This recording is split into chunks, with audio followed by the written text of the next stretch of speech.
Hi, and welcome to another edition of State Champs W's Ready, Set, Cheer podcast, a weekly show dedicated to competitive cheer and dance in the Great Lakes states. My name is Antonette Phelps. I'm a former NDP and MSU cheerleader. Alongside me is your other host, Sydney Cariel, our State Champs W host. And Ready, Set, Cheer is presented by Lawrence Technological University. The Blue Devils cheer and dance teams are recruiting student athletes right now. Academic and athletic scholarships are available. You can recruit yourself by visiting ltuathletics.com. All right. Hi, Sydney. Hi, Antonette. Wow, what a weekend or a week it's been. I can't believe all this stuff is coming up soon for districts and regionals. Yes, I know. It's been a crazy week of competitions. Why don't you go ahead and tell us what we have coming up? Yeah, so just a quick reminder for everyone, districts is February 18th through the 19th. So coming up here just in a few days, regionals February 26th. And then what we've been waiting for, the state finals, March 4th through the 5th at Deltaplex in Grand Rapids. And state champs, we will be there. So be sure to come say hi to us if you see us out there. Yes, for sure. All right, let's go ahead and get into our interview for today. Today we have a very special guest on our show, Mary Milke from North American Spirit. Hi, Mary. How are you? Hi. Great. Thank you for having me. Thank you so much for being here. We're so excited to talk to you and to hear a little bit more about your company. So let's just start with the background, your background in cheerleading, and then, of course, your company, North American Spirit. If you can just talk us through what you do a little bit. So I didn't really grow up wanting to always be a cheerleader. I didn't even start until 7th grade. I really did love it. I was probably the worst cheerleader on the team, but it didn't come naturally to me at all, but I loved it.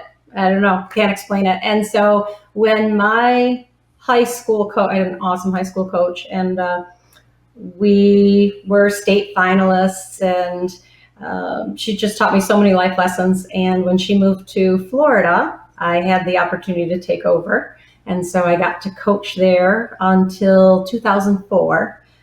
In 2004, I just finished having two amazing teams. My 2003 and my 2004 team, like we talked about earlier, were just amazing. And I knew that I was done coaching.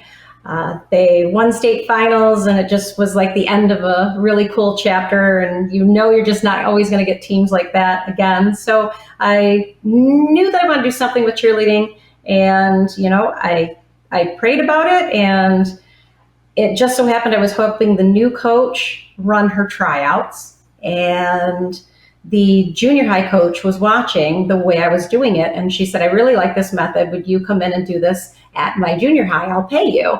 And I said, "Well, don't pay me." I said, "Pay the graduating seniors who are running this, because that's really what's happening here." And she did, and word got out, and that was in 2004. And next thing I knew, we were doing clinics all over the state. A year later, people were saying, you should do camps. And I said, okay. And so in 2005, we had our very first camp at Saginaw Valley State University with maybe 9 teams. And that's when what was Michigan Spirit at the time was born. And we've been doing it ever since. We became North American Spirit in 2010.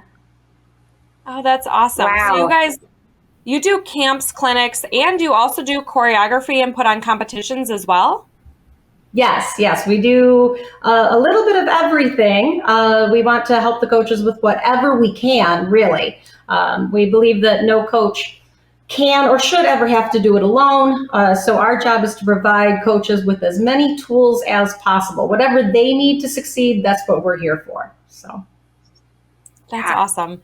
So is North American Spirit different varsity Spirit, or are you a division under them, or is it just two totally separate things?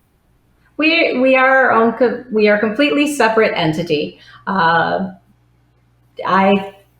think their varsity brands is so big that it's kind of really hard to compare. We're like a small business, and they're obviously everything.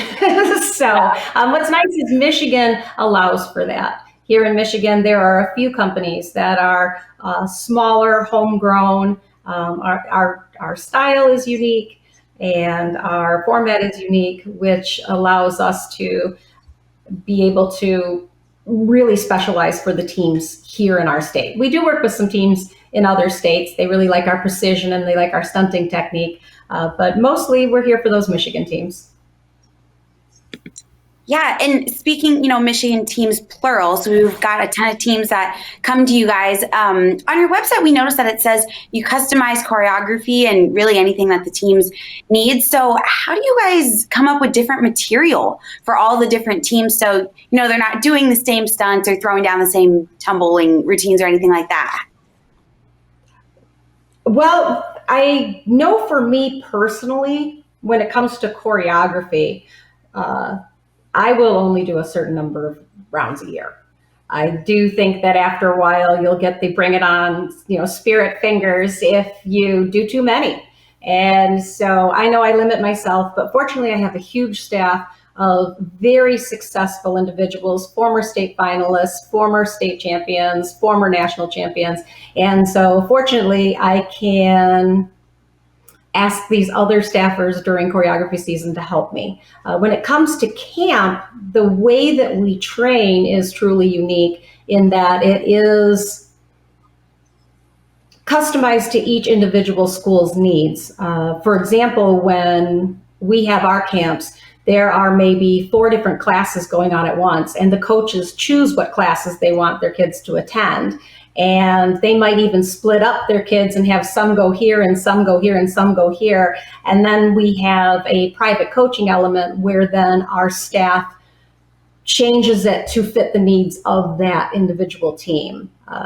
We always say that every team is the most important team at camp. And we really hope that when our teams leave, that's exactly how they feel.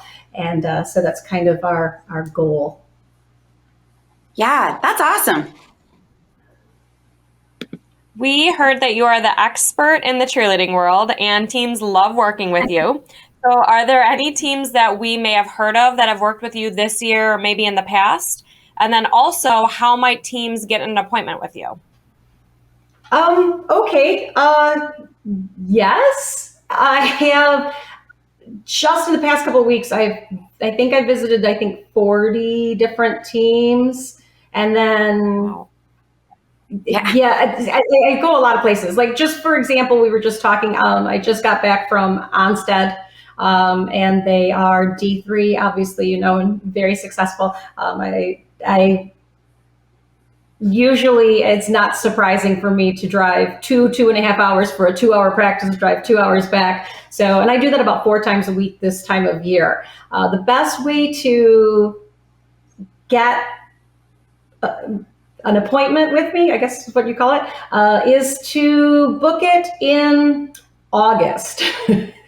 By this time of year, I do have people who are asking me, and it's killing me because I really am Switzerland. The nice thing is I don't coach anymore, and neither do many of my leadership staff. We stay fresh and relevant, but because we don't have our own teams, we can go out and help all these different teams. And so I can genuinely sit at a competition and cheer for all of them because I've worked with them and I've worked with them and I've worked with them. And in cheerleading, the only thing you can do is put your best on the floor, and you don't have a defense. You can't go and knock the other team down while they're stunting like a different sport. So there really can't be that animosity in a performance sport.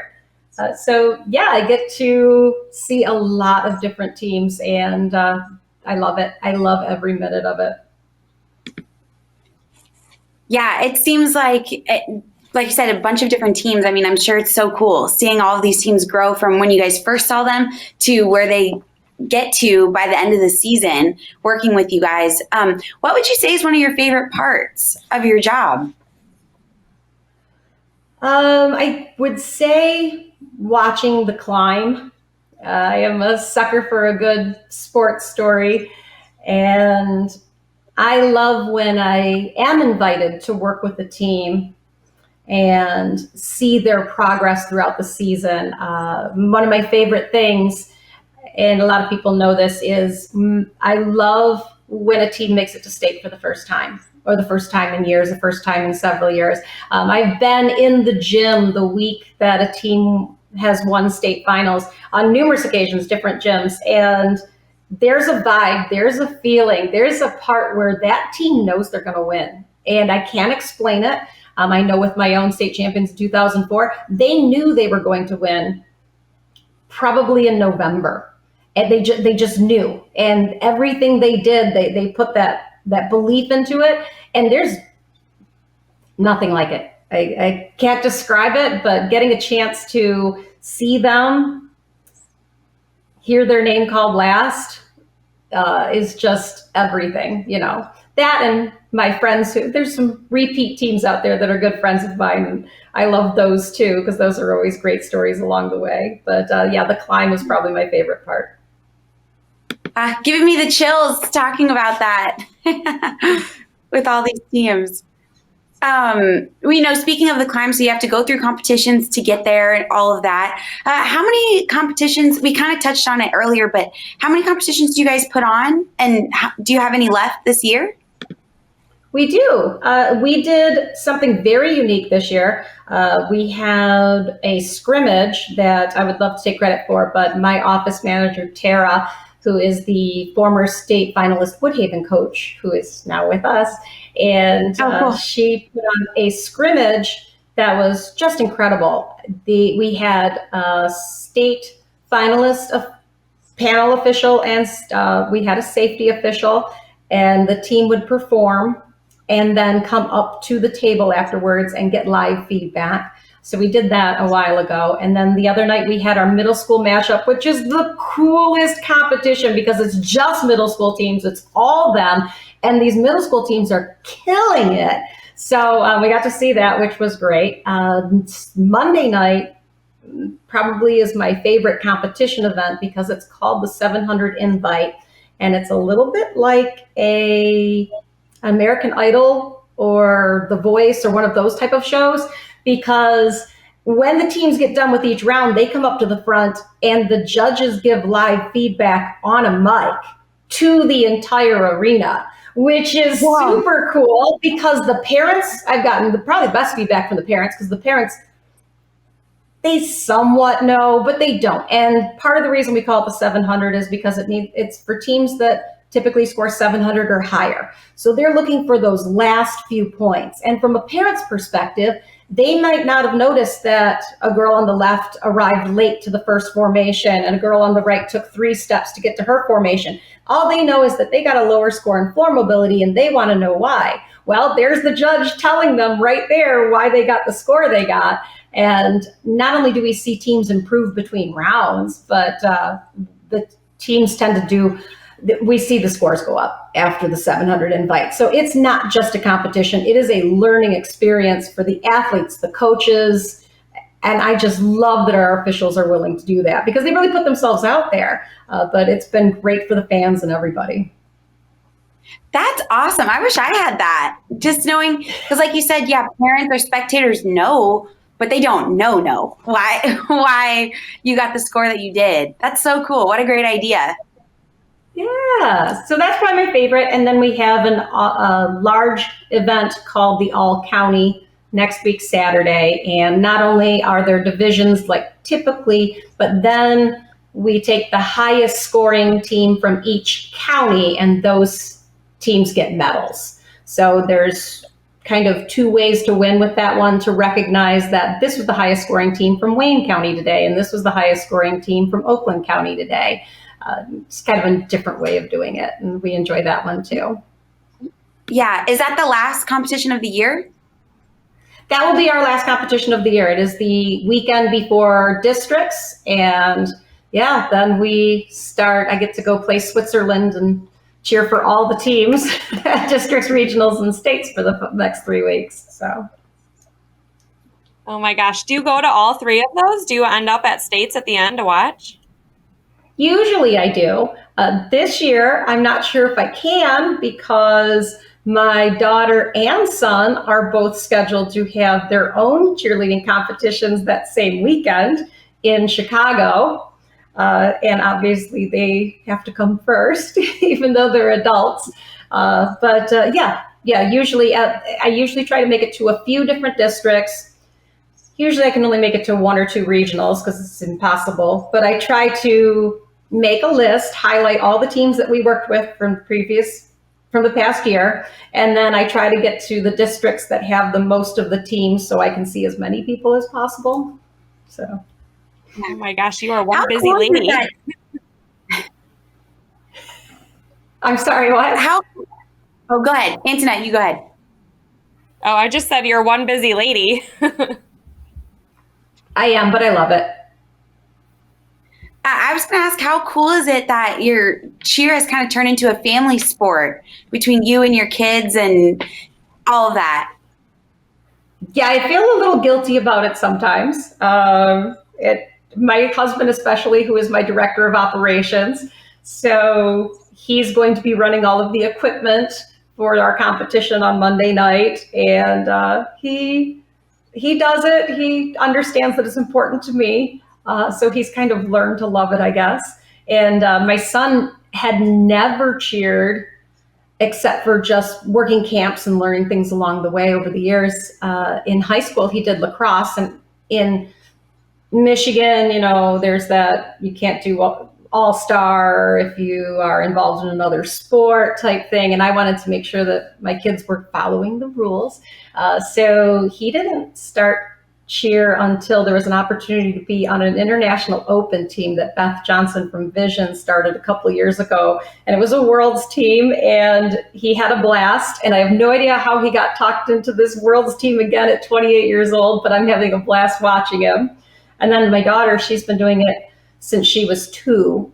But I swear every year we'd ask her, are you sure you want to do cheer again? Because I couldn't help but think, oh my gosh, these poor kids have been absorbed in it all their lives. But nope, she keeps doing it and she's loving it. And now that she's doing stunt at the college level, that's just so different. So she's really loving working with Davenport and with, the coaches there, just amazing. So awesome. It's so cool. It really is. You guys are a cheer family. I think a lot of people are like that, though. Even people I know, that cheered at state or other colleges, they will, their whole family's in it. Sometimes husband and wife, sometimes the kids, and like a whole thing. Oh, I think one of my favorites is going to a wedding where they take a picture of the groom flying the bride, or I went to a Michigan State alumni wedding once, and they had most of the bridal party did the fight song, and they did toss chairs, and Sparty showed up. What a cool thing, so yeah, I mean, you can't help but love those stories. It's just too funny. Yeah, that's basically all of my friends' weddings, and we may have played the fight song at mine as well. I love it. Exactly. And cheerleading is kind of that way. We joke about it being a disease, but if you've ever noticed, people in the cheer world, they can't even describe why they do it anymore. It's something where, you hit that first stunt and you just want to hit the next one. And then you hit that next stunt and you want to hit the next one. And if you're not stunting, then you want to help somebody else hit that same stunt because you're like, you have to try this. This is so cool. Or you want to see the next thing and you want to get the next higher score. And there's this feed, and it's a positive feed. If you ever notice, cheer people are just always so positive. I don't know if there's any other sport where coaches are willing to help other coaches so much. Coaches of teams they compete against, and they're still willing to help them and help the kids. And the life lessons are just incredible. I remember when my daughter was cheering on a team that was 5 and under, and they stunted back then. They even did elevators and an extended pyramid back when tiny teams were still allowed to do that. And one of the girls who was 5 got up in the morning and she was sick. And her mom called the coach and said, I don't know what to do. She's sick. And this little girl's response was, Mom, if I don't go, then the team can't compete. And we usually say, if the base doesn't show up, then the stunt doesn't go up. But in like the all-star world, they don't have the benches like we have in Michigan competitive cheer. And what a cool life lesson. It's almost sad, but in a way, it's really cool to know that that kid understood how important she was to that team. And all of us should feel like we belong to something bigger than ourselves. And that's what cheerleading is. It doesn't happen unless you show up. The team needs you. And what a cool thing to be needed. Yeah. Wow, what a story. So, Mary, let's talk a little bit about, speaking of stunting, you do a stunt contest that teams can participate in to raise money for charity. Is that correct? So we did. We did it for about 10 years. And what we would do is we would select a different charity every year, and that would be our camp theme. And then the teams could do sponge elevators, and we would donate $1 for every sponge elevator the teams would do. And the teams got really good at it. And we were donating thousands of dollars, but hey, I'm all for that. Giving back to the community is so important to us. And the last time that we did it, and this team's going to be mad at me because I don't remember who it was, but they lasted 45 minutes. And it took too long. So we switched and we did extensions. And then with COVID, we decided to try going a different direction. So now instead of we do the stunt contest still, but those are just for fun. And instead what we do now is a college scholarship fund that is offered to seniors that attend our overnight camps. So seniors that attend our overnight camps can apply. We just had 4 recipients. And so we had a $1,000 recipient and then 3 $500 recipients. That was our first year doing it. We just honored Chesney Kowalski from Taylor last week at our middle school mashup. And she was our overall scholarship winner. So we decided to make a switch from the charities to the scholarships, just to change things up. The one thing that the pandemic allowed us to do is switch gears a little bit and try some new things. And so far, I'm loving it. I really enjoy that part of it and getting to know these amazing young people who aren't just great cheerleaders. They are amazing individuals doing incredible things for their schools, high GPAs, involved in everything, just great role models. Part of the reason we honored her at the middle school mashup is we wanted those middle school kids to see this is where you can go with this. It doesn't even just stop in high school. Keep going. There's scholarships available. There's opportunities way beyond just that middle school level. So, yeah, what amazing things wow, you're doing for these. Yes. And I was going to say, I feel like we keep learning more and more, and we hear more stories. And every time Antonette and I are like, oh my gosh, like, it's so crazy. But I know we learned a lot about North American Spirit, and we've talked so much, but is there anything else you think our viewers and listeners need to know, or it would be important to know about North American Spirit? I don't know. We're still a small company. So even after all these years, I don't know how many people know just how many different things we offer. So hopefully by watching this video, maybe they'll give us a call and check us out. But we offer something for everyone. We have camps from beginner to advanced. My staff is just the most incredible group of people you've ever met. Their stunting technique is just beyond beautiful. So I think what's really unique with us, we're kind of known for stunting. And I think what's very special is not only do we teach it, but we can demonstrate it. We can actually show the kids how it's done, show them the latest technique. We never stop learning at Spirit. I feel like if you ever stop learning, then that's the beginning of the end. So we stay as relevant as possible. So I feel like we know the cutting edge techniques for all of that. Our tumbling now, thanks to many of our staffers, is better than it's ever been, and something that not every camp company does offer.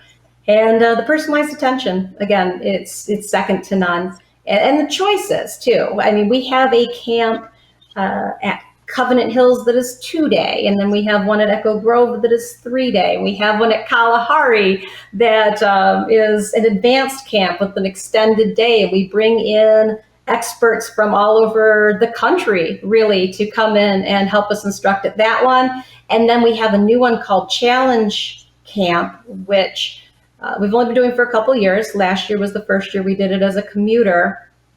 And it's designed for teams that are advanced, and we teach advanced level sequences, and then they're tested on those sequences, and it really helps challenge the team. And then they get ribbons, and there's a award system and trophy system for those challenges. And that one has really taken off. That one is fantastic. And that one's going to be at the Blue Water Convention Center. And that's our first time doing it there. So I'm excited because it's kind of our fastest growing camp, and it's at a new location. It's going to be beautiful, right on the St. Clair River. So I'm excited about that. But we also have 1-day commuter camps. We have our 1-day middle school camp. We have a new 1-day camp called Pro Camp, again, also just for the advanced teams. So beginner level to advanced, middle school to varsity, we have something for you. And so I hope they check us out. Yeah. Awesome.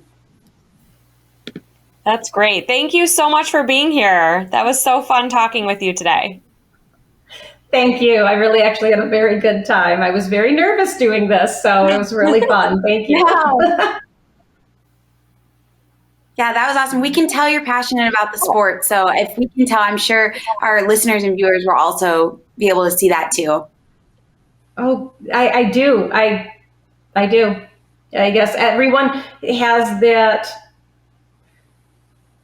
hope that what you do is so much of your passion that it doesn't feel like work. And so I'm one of those blessed few people who found that. So, and I think both of you really have too, just watching your podcasts. I know that you love sports journalism. It's so clear that you're so excited to share these team stories. And I get that because the stories are amazing. And I feed off of that, I'm sure, just like you do. Yeah. Yeah. Aww, awesome. Well, thank you again so much. This was so fun. Thank you. If you need anything, you know how to get a hold of me, let me know. Well, Mary was so great. She's so passionate about the sport. And one thing I really liked that she said at the end was they're always learning, because they're always trying to stay, right at top with everybody else, especially when it comes to stunting and tumbling, all the new stuff that we always see new things in routines. So I like that she said they make it a point to keep learning as the sport progresses. Yeah. What an incredible thing that she's putting on for these girls too. She seems like really an awesome coach, an awesome small business owner, and all around a great person. Yeah, I'd want to if I could, go to any of those camps. Yeah, definitely. Yeah, so, we've got so much coming on the next couple of weeks, Antonette. What are districts looking like coming up here? Yes, so districts are going to be February 18th and 19th. And there's a ton of districts. So we're just going to name off a couple that we're watching. Of course, we will be out at some of these, and we will be hopefully looking at the scores from everyone. But one is District 1-1 at Holland, West Ottawa on the 19th. These are actually all going to be on February 19th. District 2-2 at Reeth's Puffer. District 13-3 at Allegan. District 14-3 at Brooklyn Columbia Central. And then there's also going to be District 20-4 at Hudson, District 23-4 at Beale City, District 3-1 at Sterling Heights Stevenson, District 4-1 at Rochester, District 5-1 at Novi, District 6-1 at Grand Blanc, and District 9-2 at Lamphere. Yeah. So remember, you guys, those were just some districts we have. There's more out there, but those are some we're going to keep an eye on. And of course, we'll keep looking at all the other districts as well. So as always, reach out to us on our social media accounts or email us at readysetcheer@statechampsnetwork.com. And be sure to follow SCW on all social media platforms, Twitter, Instagram, Facebook, all the above. And please reach out to us if there's anything else you guys want to hear or any comments you have. We'd love to hear them. Great. Good luck at districts, everybody. Cheers.